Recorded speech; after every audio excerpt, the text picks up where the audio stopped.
돌아오는 29일은 대대로 지켜오던 우리 민족의 고유의 명절인 설날입니다. 설날이 되면 어른들에게 세배하고 서로 복을 빌면서 나이를 묻고 또 인사를 나눕니다.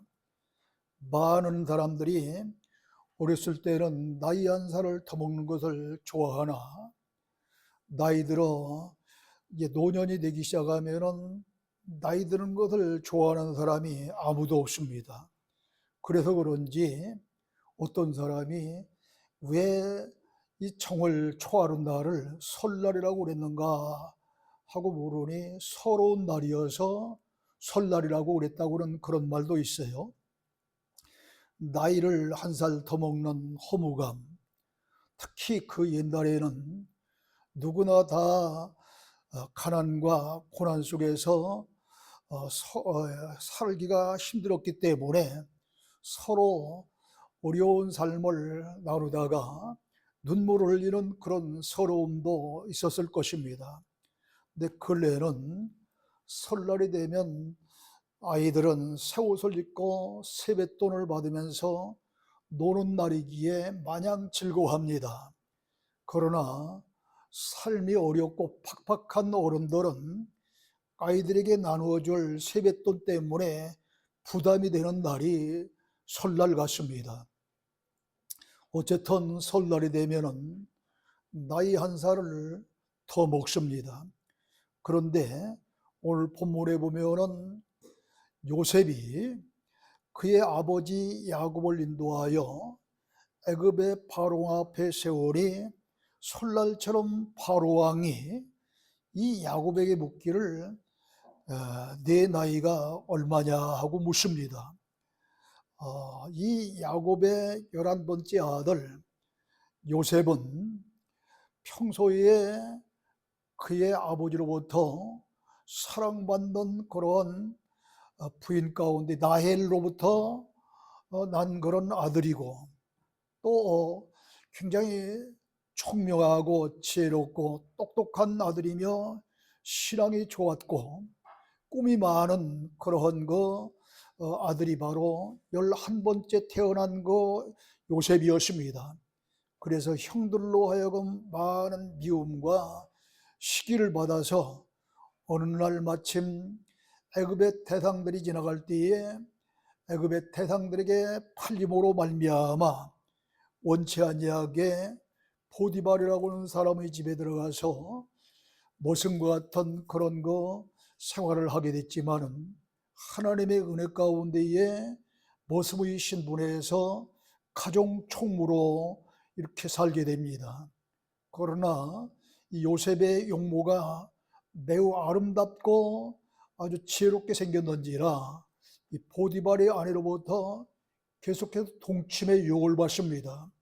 그러나 요셉은 당신의 남편이 모든 것을 다 내 마음대로 할 수 있도록 허락을 받았지만 당신만은 절대로 내 마음대로 할 수 없는 그런 근접할 수 없는 인물이니 안 된다고 하면서 이렇게 그 유혹을 뿌리치자 어느 날은 그냥 이 요셉의 겉옷을 벗겨잡고서 그 겉옷을 가지고서 남편이 들어오자마자 도로 오히려 요셉이 나를 겁탈하려고 이렇게 하다가 이 옷이 벗겨서 도망갔다. 이 거짓 그러한 보고로함으로 말미암아 감옥에 갇히는 고통을 당하게 됩니다. 그러나 그 감옥에서도 하나님의 은혜 가운데에 오늘날 이 교도관과 같은 당시의 옥사장으로부터 특별한 그러한 총애를 받으면서 감옥의 재반 살림을 맡고 사무까지 맡는 그런 사람이 되어집니다.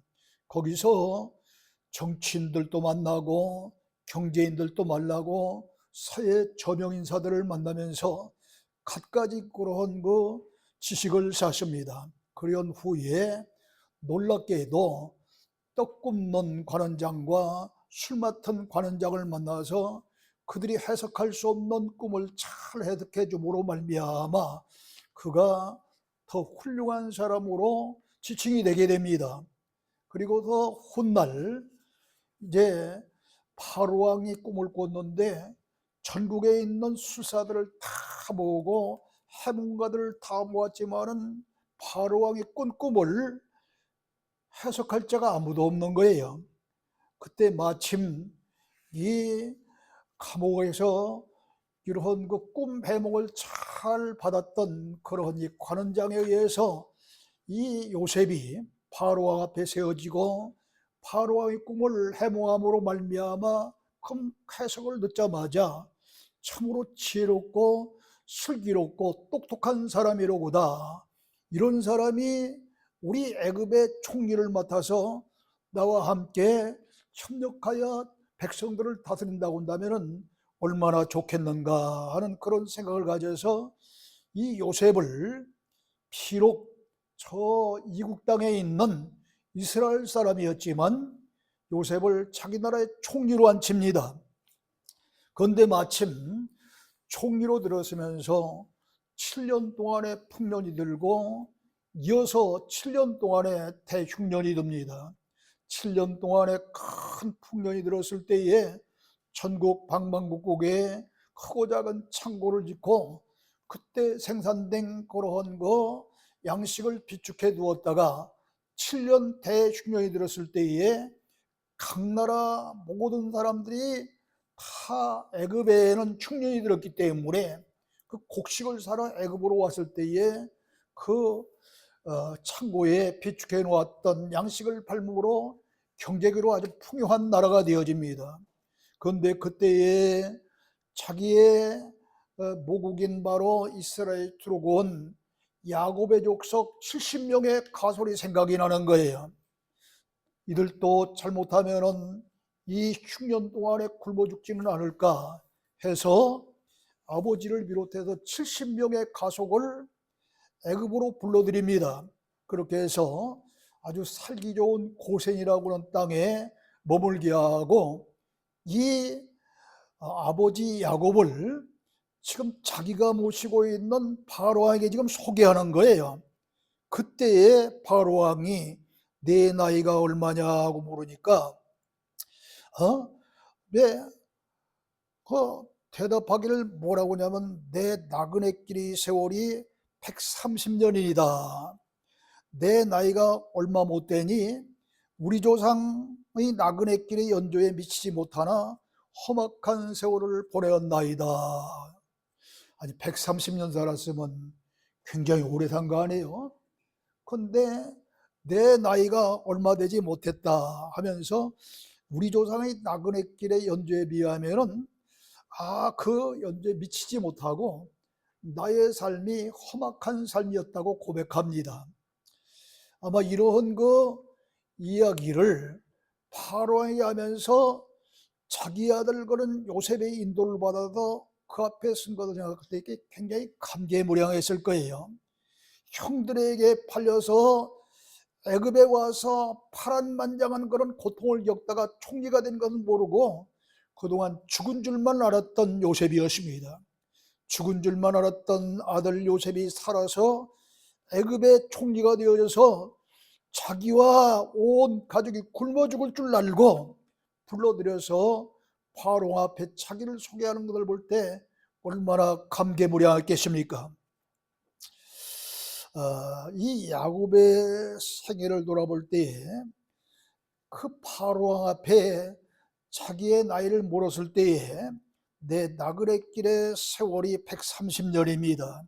내 나이가 얼마 못 되나 우리 조상의 나그네 길에 비하면은 그 연주에 미치지 못하나 험악한 세월을 살았나이다는 이 말씀대로 참으로 얼마나 그 실감나는 그런 말인지 모릅니다.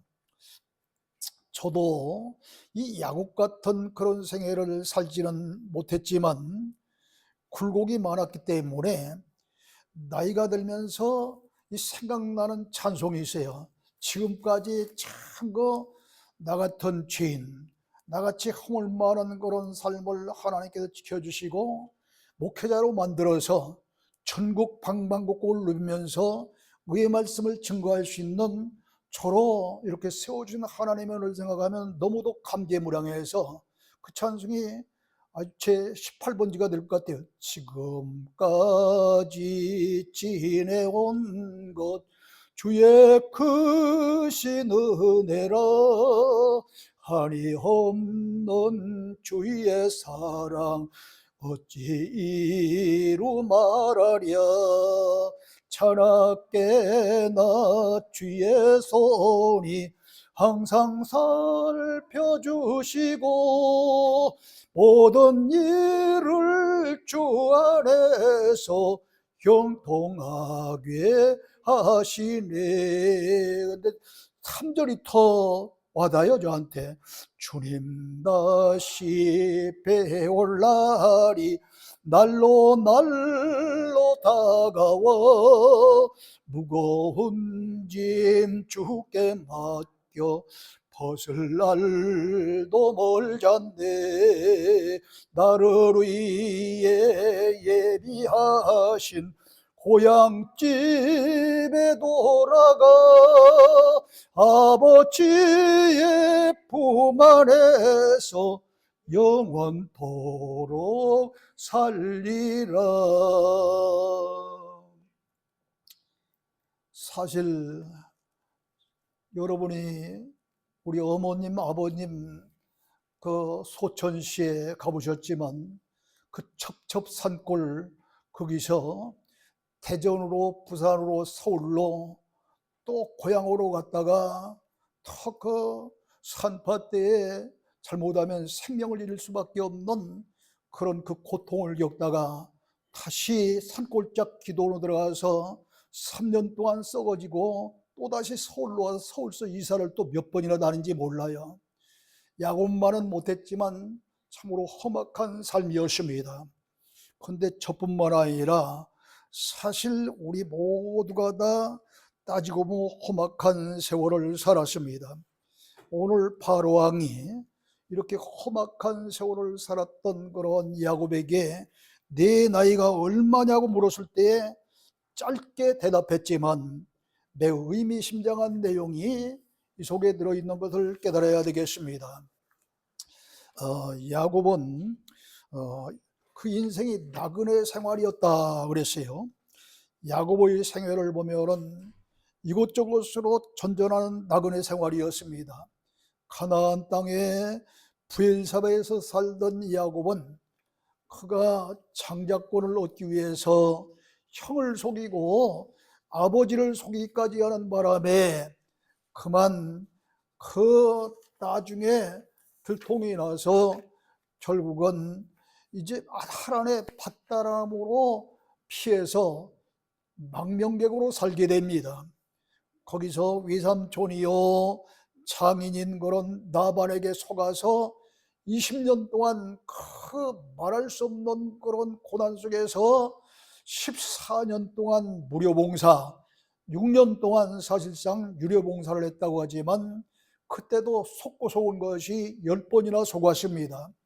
그리고서 20년 만에 그 타향살이 20년 만에 이 요셉이라고는 아들을 낳고서 이 요셉이 보통 아들이 아니라 장자의 명분을 갖게 될 그런 그 아들이라는 사실을 깨달았고 어머니 아버지한테 가서 내놓을 만한 그런 자식 같은 그런 자식이기 때문에 그동안 수없이 고향 생각이 났지만 돌아갈 생각을 하지 않다가 그제서야 고향 땅으로 돌아가고자 해서 가나안 땅으로 돌아옵니다.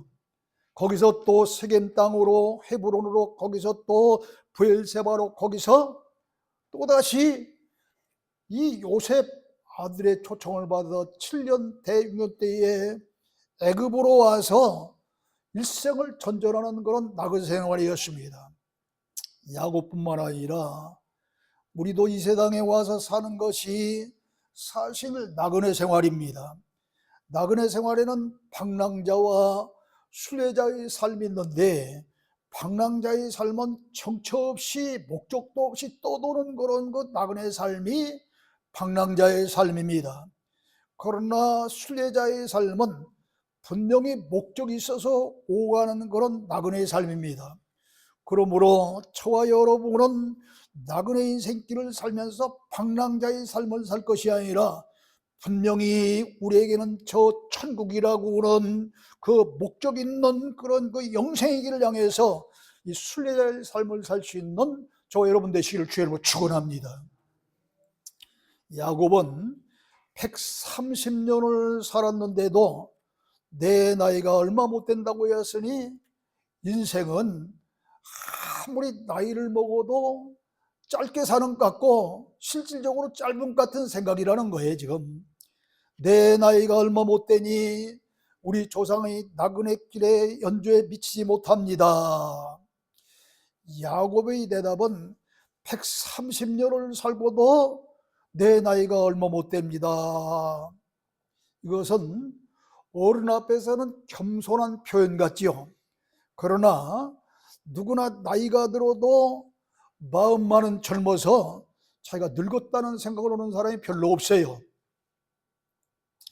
생의 의욕 때문입니다. 사람은 누구나 다 늙기 싫어하고 오래도록 살고 싶은 그런 그 생의 의욕이 있습니다. 그렇기 때문에 저 중국의 진시황 같은 사람도 늙지 않는 그런 약초, 불로초를 찾아서 이렇게 찾아냈다고 그러지 않아요? 이런 오래도록 살고 싶은 의욕은 하나님이 주신 본능입니다.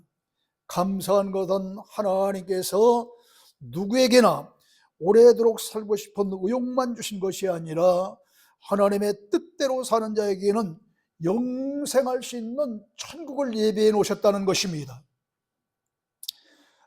그러나 이 세상에서의 나그네 인생길은 아무리 길어도 이 야곱의 말처럼 짧습니다. 그러기에 모세는 시편 90편 10절에서 우리의 연수가 70이요 강건하면 80이라도 그 연수의 자랑은 수고와 슬픔뿐이요 신속히 가니 우리가 날아가나이다 그랬습니다. 그러니까 모세가 살았을 때는 보통 한 70 정도 살았고 건강한 사람들이 한 80 정도 살았던가 보죠. 그리고 사실은 모세는 120세까지 살았으니까 굉장히 오래 산 사람이었고, 그런데 그 연수의 자랑은 따지고 보면 좋은 일보다도 수고롭고 고통스러운 그런 슬픔의 삶이지 내놓을 만한 그런 즐거운 삶이 아니었다고 고백하고 있습니다. 뿐만 아니라 그렇게 오래도록 살았던 모세도 돌이켜보니 그 세월이 신속히 날아가나이다 했으니까 날아가는 것이 뭐예요? 새잖아요. 새가 얼마나 신속히 나갑니까? 지나간 날을 헤아려 보니 새처럼 호를 날아가는 새처럼 금방 지나갔다는 거예요. 뿐만 아닙니다. 시편 90편 5절에 보면 저희는 잠깐 자는 것 같으며 아침에 돋는 풀과 같으니라 그랬습니다. 여러분, 우리가 한숨 자고 나면 하루가 지나가듯 이 인생이 한숨 자고 난 것과 같다는 거예요. 아침에 돋는 풀, 하루살이 풀 얘기를 한 거죠. 아침에 돋는 하루살이는 저녁도 되면 또 시들어 버려요. 이와 같이 짧은 것이 인생이라고 수레하고 있습니다. 시편 90편 또 5절에 보면 저희는 잠깐 자는 것 같으며 아침에 돋는 풀과 같으리라 뿐만 아니라 야고보서 4장 13절은 아침 안개와 같도다 그랬습니다. 아침 안개가 얼마나 금방 쫙 폈다가 햇빛을 받으면서 사라집니까? 이렇게 짧은 것이 우리의 인생이라는 것입니다. 여기 최욱인 집사님은 학생 때 만났는데 지금 엄마가 되어서 아들들이 대학교에 들어가게 되잖아요. 이렇게 인생이 굉장히 짧아. 긴 것 같아도. 오물오물하다가는 아무것도 못하고 인생을 다 보내게 됩니다. 한 생을 살면서 일할 수 있는 시간은 고작 40년인데 그 40년 가운데도 잠자는 시간을 빼면은 20년밖에 안 되는 거예요. 20년. 우리는 이 짧은 기간 무엇을 하며 살아가야 될까요? 세상 사람들처럼 돈 벌기에만 급급해야 될까요? 아이들을 출세시키기 위해서 학군이 좋은 그런 곳을 이사 다니면서 아이들 공부시키는 데만 전념을 다해야 될까요? 명예와 권세를 얻기 위해서 지금 당리당략을 이렇게 눈에 얻은 그러한 그 정치인들처럼 말이죠. 그냥 야욕에 사로잡혀서 이렇게 세상을 살아가야 될까요? 여러분, 제가 한때 대천에 제가 아는 그런 거 여러분도 알는지 몰라요. 방죽교회라고 있어요. 거기 가면 그 교회 집회를 2번 갔습니다. 2번 갔는데 2번째 가니까 당시 공화당 총재였던 김종필 씨가 우리 집안 할아버지뻘 되는 분인데 그 밑에서 사무총장을 하는 분이 동네 또 친척 아저씨예요. 그 아저씨가 어떻게 제 집회하는 데를 알았는지 찾아왔어요. 찾아와서 오늘 밤 우리 집서 자세 그러는 거예요. 그냥 모처럼 많이 동네 아저씨가 오셔서 찾아가고 그래 갔죠. 그랬더니 밤새 저를 꼬시는 거예요. 그거 뭐 목사하면 돈 많이 버나? 목사에서 돈 벌어요. 힘드는 게 목사입니다. 그러면 정치하세 그런 거예요. 정치요? 제가 어떻게 정치합니까? 저 같은 사람이니까 말뚝을 꼽아도 될 때다 심어줄 테니까 국회의원을 한번 해라 그러는 거예요. 계속 2번을 유혹하는데 흔들흔들 하더라고요, 사실. 근데 그 아들이 또 나중에 목사님이 됐어요. 근데 어느 날 2번째 집회 갔다가 그 아들을 만났는데 형님, 왜 뭐 집안 같은 학년이기 때문에 형님 그래요. 형님, 그때 아버지 말씀 듣고 형님이 국회의원이 됐으면 지금 무슨 소리 들을까요? 글쎄요, 그랬더니 개새끼요 그러더라고요. 개새끼 소리 듣는데요. 그게 맞는 거 아닙니까? 여러분, 정치인들이 이렇게 아무리 힘들게 배우고 그 말할 수 없는 그런 어려운 가운데 출세해서도 지금 이 정치인들이 세상 사람들로부터 듣는 게 뭐예요? 개새끼 소리밖에 안 들어요. 얼마나 이 썩어 빠졌으면 이렇습니까? 그러나 하나님께서 여러분과 저에게는 비록 힘들고 어려운 삶을 살지라도 그때가 그런 눈물을 씻어주시고 아픔도 없고 고통도 없고 이런 슬픔도 없는 그런 영원한 하늘나라에서 영생하도록 이렇게 천국을 마련해 주시니 얼마나 감사합니까? 우리 모두 감사하면서 살아가는 저와 여러분 되시기를 주님으로 축원합니다.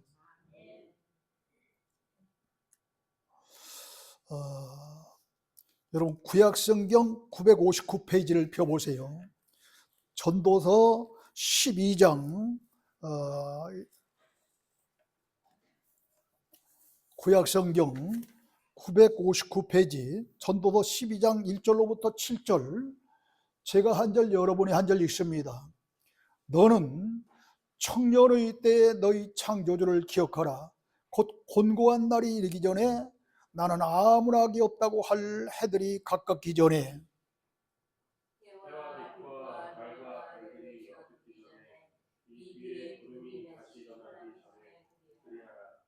그런 날에는 집을 지키는 자들이 떨 것이며 힘 있는 자들이 구부러질 것이며 맷돌질하는 자들이 적음으로 그칠 것이며 창들로 내다보는 자가 어두워질 것이며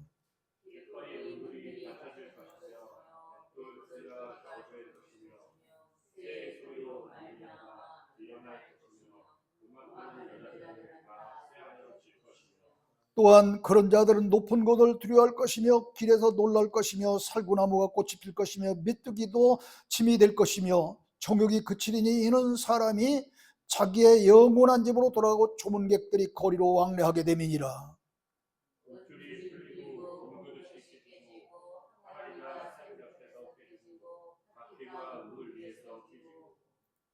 흙은 여전히 땅으로 돌아가고 영은 그것을 주신 하나님께로 돌아가기 전에 기억하라. 다 같이 내 헛되고 헛되도다 모든 것이 헛되도다 그럽니다.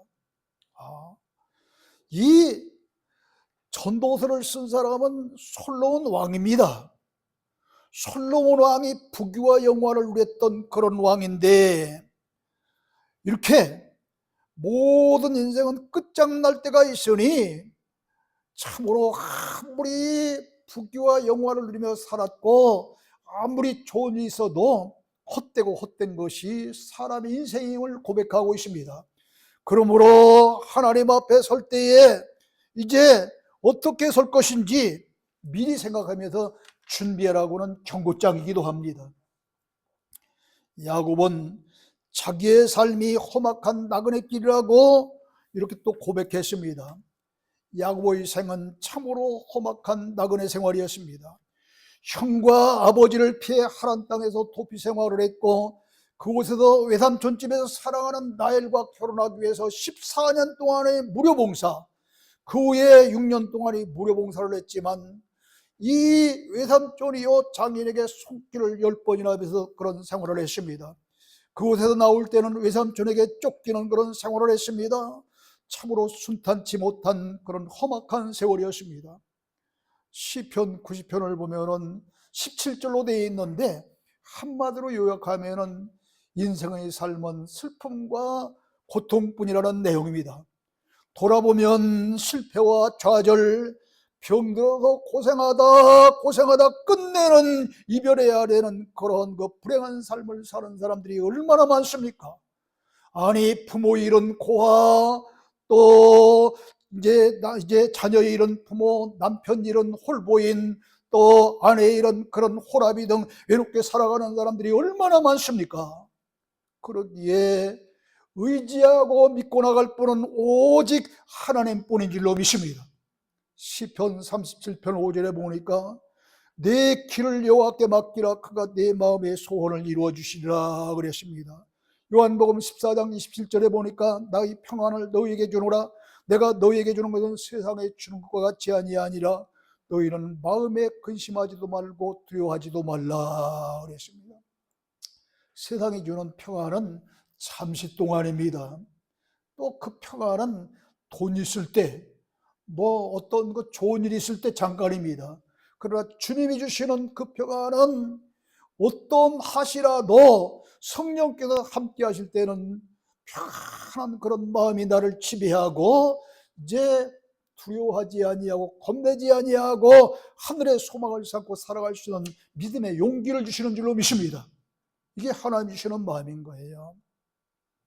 그러므로 험악한 인생 나그네길을 우리는 주님께 맡기며 살아야 될 줄로 믿습니다. 나그네길이란 반드시 돌아가야 될 그런 고향이 있다는 말입니다. 시편 90편 3절에 보면은 주께서 사람을 티끌로 돌아가게 하시고 말씀하시기를 너 인생들은 돌아가라 하셨사오니 주의 목전은 천년이 지나간 어제 같으며 밤의 한순간 같을 뿐이다 그랬습니다. 인생은 흙으로 왔음에 흙으로 돌아가야 한다는 것입니다. 죄인에 대한 죽음의 선고입니다. 왜 돌아가야 됩니까? 창세기서 3장 17절로 19절에 보면은 아담에게 선악을 알게 하는 나무의 실과만큼은 절대 따먹지 말라고 그랬는데 하와의 그런 미혹을 받아서 이제 아담까지 따먹고 죄인이 되었잖아요. 그래서 이 하나님께서 저주를 하는데 아담에게 필경 이마에 땀을 흘려야 먹고 살리라면서 흙에서 왔으니 흙으로 돌아가리라고는 죽음의 선고를 합니다. 우리는 모두 다 아담의 후예이기 때문에 똑같이 흙으로 돌아가는 죽음을 맞이하게 된 거예요. 그러므로 우리는 설날을 그냥 가족들과 함께 고유의 명절로만 생각할 것이 아니라 자기의 나이를 헤아리면서 우리의 본향인 저 하늘나라로 돌아가고 있는 그런 여정이라고는 사실과 하나님의 심판의 날이 점점 가까이 오고 있다고는 사실을 깨달아야겠습니다. 내가 행한 모든 일과 내 삶의 흔적의 결산서를 써야 할 최후의 순간이 점점 가까이 다가오고 있다는 사실을 깨달아야 될 것입니다. 그러나 주님을 사랑하고 섬겨온 사람들에게는 눈물을 식혀주시고 위로해 주시고 땀을 닦아주시며 바울이 디모데후서 4장 7절 이하에서 얘기한 대로 의의 면류관, 이 영광스러운 면류관을 줄 줄로 믿습니다. 나그네 인생을 살아가는 우리는 인생이 짧기에 주님 뜻대로 살아야 될 것입니다. 에베소서 5장 15절에 보면 그런즉 너희가 어떻게 행할지를 자세히 주의하여 지혜 없는 자같이 하지 말고 지혜 있는 자같이 하라 그랬습니다. 여기 지혜는 잔머리 굴리는 세상 지혜가 아니에요. 잠언서 1장 7절에 보니까 여호와를 경외하는 것이 지식의 근본이걸 미련한 자는 지혜와 훈계를 명하시느라 그랬으니 여호와를 경외하는 것이 하나님의 지식이요 지혜인 줄로 믿습니다. 가장 지혜로운 사람은 하나님을 경외하며 사는 사람이에요. 신앙적인 지혜는 이처럼 하나님을 경외하는 사람인 거예요. 그러므로 하나님을 경외하는 우리는 이제 하나님의 뜻대로 사는 것이 가장 지혜 있는 삶인 것입니다. 그렇다면 하나님의 뜻대로 사는 것이 무엇일까요? 많은 사람들은 항상 주여 뜻대로 하시옵소서 하고 이 뜻 얘기를 잘 하는데 성경적인 뜻은 정확하게 데살로니가서 이제 5장 16절로부터 18절에 보면 뭐라고 그러면 항상 기뻐하라, 쉬지 말고 기도하라, 범사에 감사하라, 이것이 예수 그리스도 안에서 너희를 향하신 하나님의 뜻이니라. 또 하나 요한복음 6장 40절에 보면 내 아버지의 뜻은 아들을 보고 믿는 자마다 영생을 얻는 것이니 마지막 날에 내가 이를 다시 살리리라 그랬습니다. 그러므로 하늘나라를 소망하며 기쁨으로 살고 항상 하나님의 뜻대로 살도록 기도하면서 어려운 일이 설령 닥칠지라 할지라도 노마다 8장 28절에 보면 하나님의 뜻대로 부르심을 받은 자, 하나님을 사랑하는 자에게는 모든 것이 합력하여 선을 이루니라 말씀해 주셨사오니 지금 힘들고 어려워도 당장 그 힘들고 어려운 것 같지만 나중에는 오히려 그것이 좋은 일로 하나님 보시기에 선한 일로 이끌어 주실 줄로 믿고 감사하며 살아야 될 줄로 믿습니다.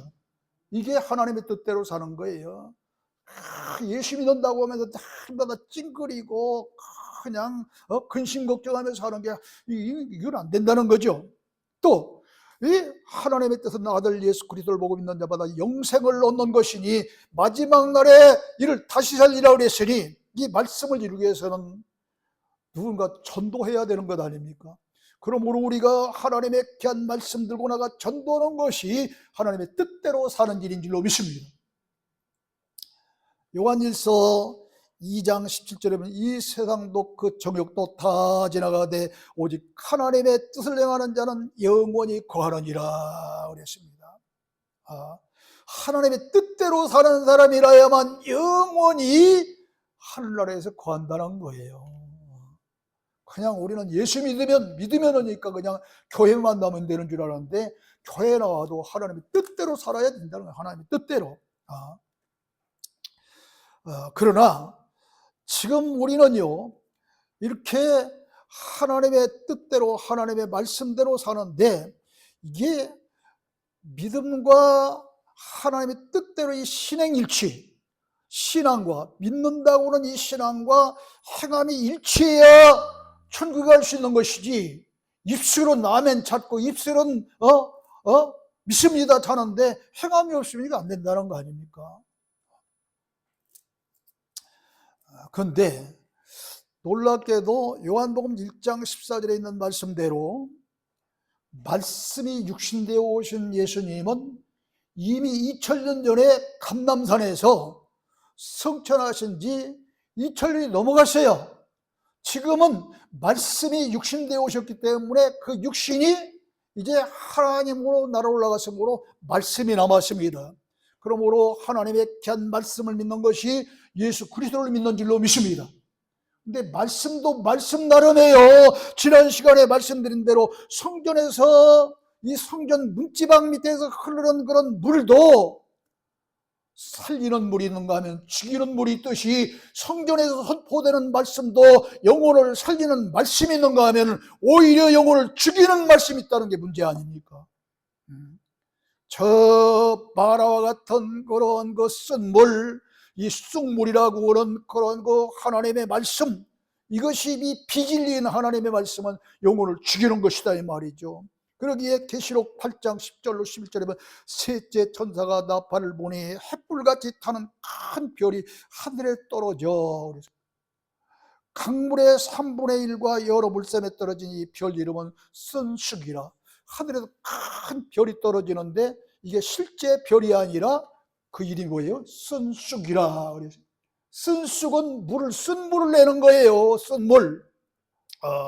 자, 이 쓴물은 우리가 잘 아는 대로 출애굽기서 15장 22절 이하에서 이 마라의 샘물에 대한 말씀을 들을 때 바로 비진리요 영을 죽이는 말씀이라고 하는 사실을 깨달았잖아요.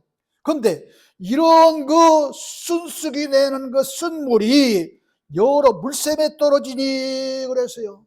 물샘이 뭐라고 그랬어요? 목회자의 입이 물샘이에요. 목회자들이 입에 떨어지니 목회자의 입에서 나오는 말씀이 쓴물이 나오는 목회자들이 허다하다는 거예요. 그렇기 때문에 뭐예요? 그 쓴물이 됨으로 많은 사람이 죽더라 그랬습니다. 교회에 천국 가겠다고 교회에 나갔는데 많은 사람 죽임당하는 쓴물 먹는 교인들이 지금 얼마나 많은지 몰라요. 얼마나 많은지. 그러므로 여러분 정신 바짝 차려야 됩니다. 어디를 가든지 정말로 그 교회가 크냐 작으냐가 문제가 아니에요. 그 목회자가 하나님의 귀한 말씀을, 영혼을 살리는 말씀을 전하느냐, 살아있는 영혼도 죽이는 쓴물, 이 쑥물을 전하느냐, 이걸 잘 깨달아야 될 줄로 믿습니다.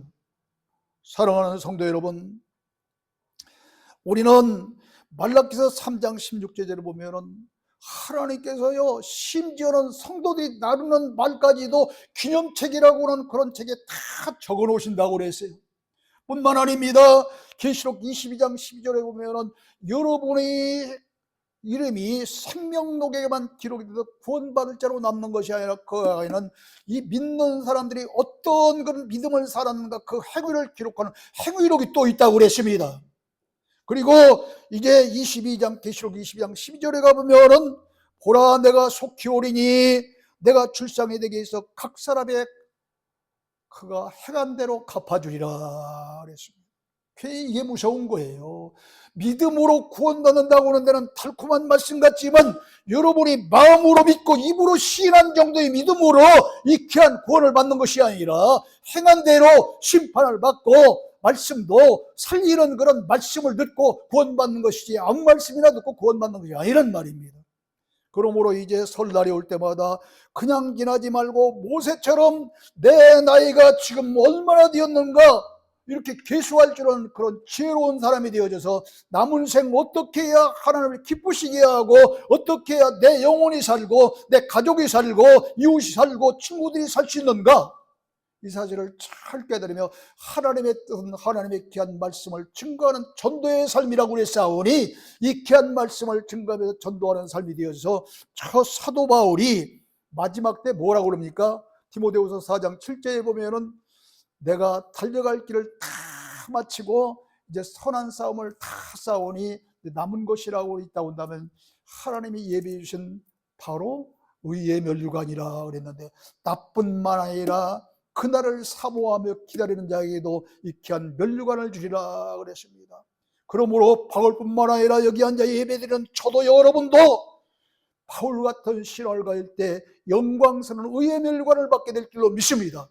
기왕이면 이런 면류관 받으면서 구원받는 믿음의 귀한 성도가 다 되어지기를 주의로 축원합니다. 하나님 아버지 은혜와 사랑을 중심으로 감사합니다. 오늘 이 시간